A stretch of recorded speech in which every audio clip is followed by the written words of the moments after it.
بسم اللہ الرحمن الرحیم۔ السلام علیکم ورحمۃ اللہ وبرکاتہ۔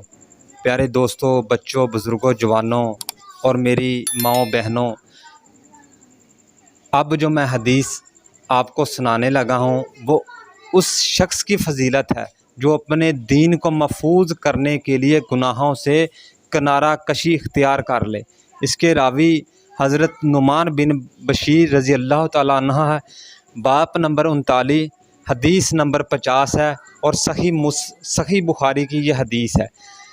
کچھ اس طرح سے بیان ہوئی ہے۔ حضرت نعمان بن بشیر رضی اللہ تعالیٰ عنہ فرماتے ہیں، میں نے رسول اللہ صلی اللہ علیہ وآلہ وسلم کو فرماتے سنا ہے، حلال بھی واضح ہے اور حرام بھی واضح ہے اور ان دونوں کے درمیان مشابہت ہیں اور اکثر لوگ ان سے ناعلم ہیں، اور جو شخص مشابہت سے بچ نکلے اس نے اپنی عزت اور دین کو محفوظ کر لیا، اور جو شخص مشابہت چیزوں میں پڑ گیا وہ اس چراگاہ کی ماند ہے جو شاہی چراگاہ کے قریب اپنی بکریاں چرائے۔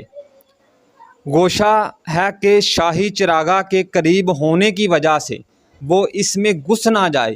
خبردار، ہر بادشاہ کی ایک چراگاہ ہے، اللہ تعالیٰ کی بھی ایک چراگاہ ہے جو اس کی دنیا ہے، وہ چراگاہ اس کی حرم کی ہوئی چیزیں ہیں۔ خبردار، انسان کے دل میں ایک گوشت کا لوتھڑا ہے، جب وہ درست ہو تو پورا جسم سنور جاتا ہے اور جب خراب ہو تو پورا جسم بگڑ جاتا ہے۔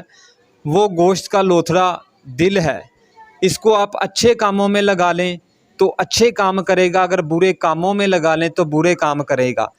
آپ لوگوں سے درخواست ہے کہ اس حدیث کو زیادہ سے زیادہ شیئر کریں، تاکہ ہو سکتا ہے یہ حدیث سن کر یہ حدیث کسی کے دل میں اتر جائے اور قیامت کے دن اللہ تعالیٰ میرا بھی بھلا کر دے اور آپ کا بھی بھلا کر دے۔ ثواب کی نیت سے زیادہ شیئر کریں۔ آخر پر دعا ہے کہ اس حدیث پر اللہ تعالیٰ مجھے اور آپ سب کو عمل کرنے کی ہمت اور توفیق عطا فرمائے۔ آمین ثم آمین۔ جزاک اللہ و احسن جزا۔